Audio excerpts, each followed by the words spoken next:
Bonjour à tous et bienvenue aujourd'hui pour une nouvelle histoire à travers le monde. La dernière fois, nous avons parlé de la Corée du Nord. Aujourd'hui, nous allons voyager dans tous les continents de la planète pour découvrir des traditions incroyables. Des mariages forcés dans certaines régions de l'Inde, des fêtes mortuaires particulièrement étonnantes, et évidemment, on va parler aussi nourriture. Ouais, je vous ai pas dit que ça serait très appétissant. Et d'ailleurs, si on commençait par ça, la nourriture.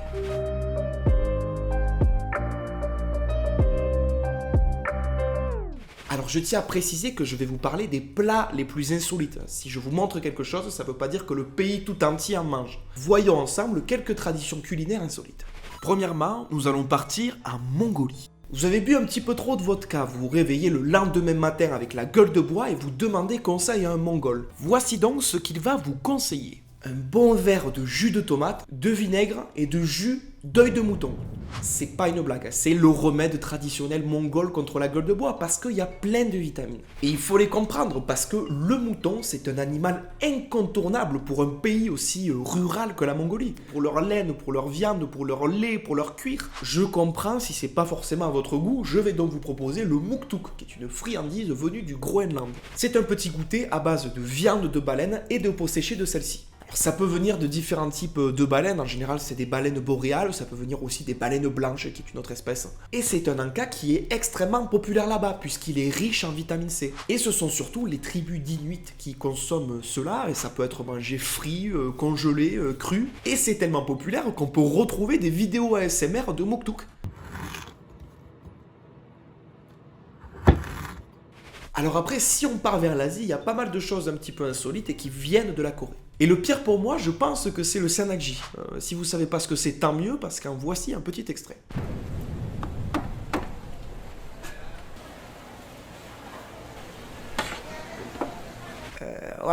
Du poulpe qui a l'air encore vivant, assaisonné avec de l'huile et des graines de sésame, ça a l'air délicieux. Si c'est un bébé nakji, il peut être servi comme ça en entier. Par contre, si c'est un adulte, il peut être coupé en petits morceaux pour être dégusté. Évidemment, comme les tentacules sont encore en mouvement et peuvent s'accrocher à la gorge, il faut faire super attention de ne pas s'étouffer, surtout si on est alcoolisé. Puisque chaque année, en Corée du Sud, il y a environ 6 personnes qui décèdent de la consommation de sanakji.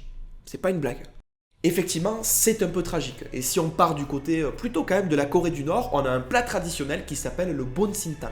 C'est un ragoût de légumes, de piments, de viande, ça a l'air mais délicieux à quelque chose près qu'effectivement, la viande, c'est du chien. Dans la Corée du Sud, et plus particulièrement dans la capitale de Séoul, c'est un plat qui a été interdit à partir de 1984 et les Jeux Olympiques. Puisqu'effectivement, quand un pays organise les Jeux Olympiques, les caméras sont braquées sur eux, donc ils avaient peur de donner une mauvaise image aux Occidentaux. Et effectivement, j'en parle donc je suis un petit peu coupable, mais c'est un plat qui a alimenté les mauvais clichés asiatiques sur la consommation de viande de chien, alors qu'il y a tellement de choses dans la cuisine asiatique qui sont mais excellentes, délicieuses, que franchement, c'est dommage que certains ne se souviennent que de ça. Et effectivement, cette nourriture dont je vous parle, c'est insolite, ça c'est sûr. Donc il faut garder en tête dans cette vidéo que ce n'est pas représentatif de ce que mange tout le peuple. Bon, en tout cas, on continue, on va rester du côté de l'Asie du Sud-Est et plus particulièrement de l'Indonésie, où est récolté un café d'une manière un petit peu particulière. Je vous fais l'histoire. Alors, le luwak, c'est une civette asiatique. En fait, c'est un espèce de félin. Il raffole des cerises du caféier, l'arbre aux graines de café. Le truc, justement, c'est que cet animal a une digestion quasi inexistante. Donc, il ressort par ses orifices les graines telles quelles et ça donne le kopi luwak, le café de luwak, récolté dans les excréments de cette civette.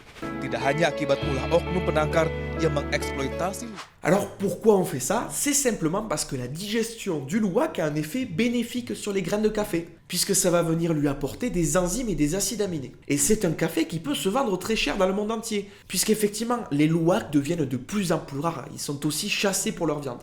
Effectivement, c'est une histoire un peu triste. Et on va partir rapidement dans les îles Fidji pour parler du kava. Le kava, c'est une boisson traditionnelle réalisée à partir de la plante du même nom et qui est consommée lors des mariages fidjiens. Le petit truc un peu insolite, c'est que cette boisson, elle est réalisée à partir de racines prémâchées. Alors d'un coup, ça donne moins envie, sachant en plus que le kava, c'est une plante, et donc la boisson aussi, qui a des effets psychotropes. On comprend donc pourquoi elle est utilisée lors des mariages traditionnels fidjiens. Et d'ailleurs, excellente transition, on va parler maintenant des mariages.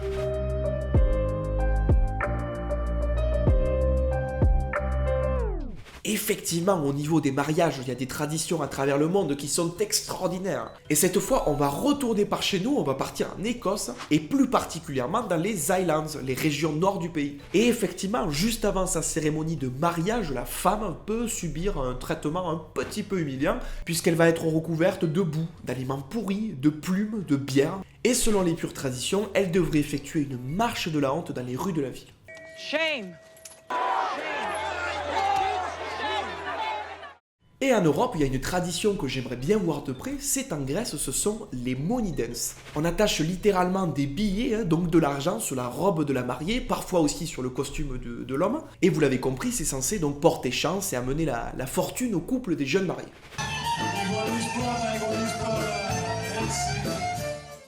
Là, on part sur un autre continent, on revient en Asie, et cette fois au Tibet avec une tradition bien particulière lors des mariages. En fait, la famille de la mariée va recevoir un cadeau assez particulier, une femelle yak. Alors le yak, voilà le bestiau, ça fait quand même 3 mètres de long le truc. Et effectivement, selon les croyances bouddhistes, offrir ce yak femelle, c'est un moyen un petit peu de compenser la perte de la fille. Après voilà, comme je vous l'ai dit, c'est quand même un sacré cadeau quoi. Ils font quand même 3 mètres d'envergure et regardez ce que ça donne quand les mâles se battent. Et effectivement, quand tu reçois ça, t'as l'impression d'avoir perdu un Mario Kart bleu avec McFly et Carlito. Mais non, parce que le yak, c'est une ressource incroyable. Et déjà, il peut porter jusqu'à 130 kg. Il a une excellente laine qui peut par exemple faire des vêtements ou de la corde. Sa viande est extrêmement nourrissante et même ses bouses séchées sont un excellent combustible. Le yak, il a tout pour lui. C'est donc un cadeau incroyable pour les Tibétains. C'est peut-être un petit peu plus connu, mais on va parler d'une dimension un petit peu plus triste du mariage. En effet, je suis sûr que vous êtes au courant de ce que c'est que la dot. Si vous voulez vous marier avec quelqu'un, vous devez payer un prix à la famille. Soit vous amenez un bien, soit vous amenez de l'argent. Chez les Tibétains, traditionnellement, c'est par exemple ce yak femelle. Parfois, c'est l'inverse, c'est la famille de la mariée qui doit faire une dot à la famille du marié. Et si cette famille n'est pas capable de payer la dot en argent ou en nature, carrément, ça peut arriver qu'elle puisse kidnapper, ce sont des cas exceptionnels, le marié. Ça peut arriver, par exemple, dans la région du Bihar, en Inde, qui est l'état le plus pauvre de ce pays, et ce sont parfois des jeunes hommes qui sont enlevés pour éviter de payer une dot à sa famille. Le mariage forcé par enlèvement. Un homme en pleurs est retenu contre son gré. Les ravisseurs lui ont mis le chapeau et l'écharpe jaune traditionnelle et le poussent vers son propre mariage. C'est la famille de la mariée en rouge qui a tout organisé.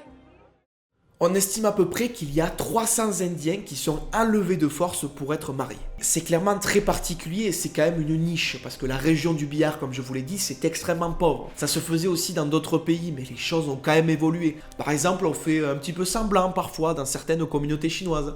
Comme l'impose la tradition, Chen doit mimer l'enlèvement de sa promise, qui vit toujours chez ses parents.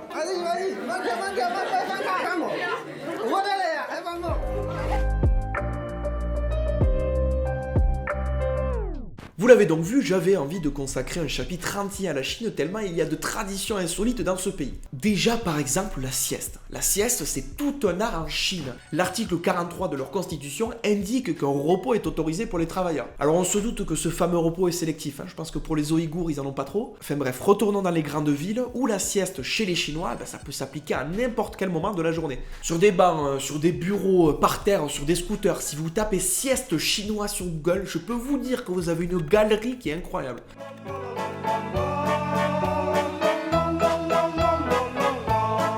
Et d'ailleurs, Ikea en Chine, c'est du grand art, parce qu'il y a des lits, il y a des canapés. Il faut pas laisser ça en exposition aux Chinois. C'est confortable. Oui, très bien. Bienvenue à Ikea China, le magasin où l'on vient d'abord se reposer. Parfois, une vendeuse trop brillante vient les troubler, mais pas les chasser. Mais la particularité qui m'a fait le plus marrer chez les Chinois, c'est ça. Pour ceux qui ne connaissent pas, vous devez vous dire, mais cet enfant il a juste un trou au pantalon. Mais non, c'est une invention qui est pratique. Les petits Chinois dans la rue ont ces pantalons pour éviter d'utiliser des couches. Il y a un trou derrière, mais aussi devant. Comme ça, si le petit a une envie, on l'amène, il fait ses besoins, on le reprend, c'est terminé, il n'y a pas de couche sale. Autre chose qui peut paraître un petit peu particulier chez les Chinois, ce sont les crachats. Les Chinois ont une habitude de se racler la gorge un petit peu partout avant de cracher. Deng Xiaoping, qui est par exemple un grand homme de la République populaire de Chine, notamment sur l'ouverture économique du pays, lors de ses discours, il avait l'habitude d'avoir un vase à ses pieds dans lequel il pouvait cracher librement. Pour les Chinois, c'est bon pour la santé parce qu'on ne garde pas les bactéries à l'intérieur de sa bouche. Maintenant, on va complètement changer d'ambiance pour une thématique un petit peu plus particulière.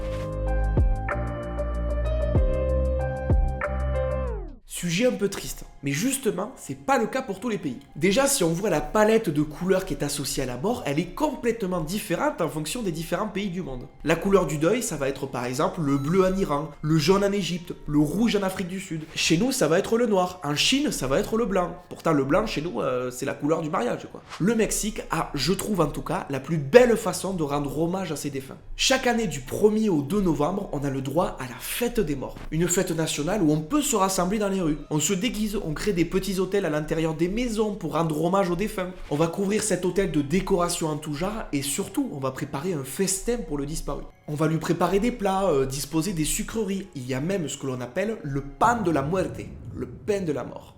En fait, c'est juste une brioche sucrée qui, dans sa préparation, inclut par exemple des petites formes qui font penser à des ossements. Et regardez-moi ces hôtels magnifiques. Bien entendu, les familles font en fonction de leurs moyens. Et effectivement, là, on est en décalage complet avec un pays comme le nôtre, puisque nous, effectivement, on est habillés tout en noir et on rend hommage aux morts en silence. Nous devrions être fiers de la mort, dit cette femme, parce qu'en fin de compte, la mort est notre mère. Et je pense qu'il ne devrait y avoir aucune raison d'être triste, bien au contraire. Il y a même un village dans le Yucatan où on sort les morts pour les exposer pendant la fête. Les familles nettoient les ossements, ils essayent d'habiller un petit peu comme ils peuvent les squelettes et ils font la fête. Puisqu'effectivement, selon la tradition, pleurer empêcherait l'âme du défunt de partir définitivement au ciel. Les Toraja, par exemple, en Indonésie, en Asie du Sud-Est, ils font la même chose. Ils promènent leurs morts dans les villages, ils créent même des tombes complètement uniques dans des troncs d'arbres ou incrustés dans des murs. C'est unique en son genre et je pense que le sujet mériterait une autre vidéo. Je pense qu'on va faire ça. On va garder la suite pour une prochaine vidéo. J'espère en tout cas que vous avez apprécié ces petites traditions, ces petites coutumes en vrac sur les différents pays du monde. Je pourrais faire d'autres vidéos où je peux me concentrer par exemple sur une thématique, la nourriture ou sur un continent par exemple. Et j'espère que ça vous a fait plaisir, que je vous ai fait un petit peu voyager avec moi, surtout en ces temps de pandémie. Je vous invite à mettre un petit pouce bleu si vous avez apprécié, un petit commentaire également pour me dire eh bien, les traditions que vous connaissez qui paraissent également un petit peu insolites à nous les occidentaux. Vous pouvez également vous abonner à la chaîne pour ne pas louper les prochaines vidéos, ça me fait extrêmement plaisir de faire cela. Si jamais vous pouvez rejoindre également mon Twitter, c'est là où je communique un petit peu sur les sorties des prochaines vidéos, où je vous sonde sur les différents sujets. Et je vous dis donc à la prochaine pour une nouvelle vidéo. Salut.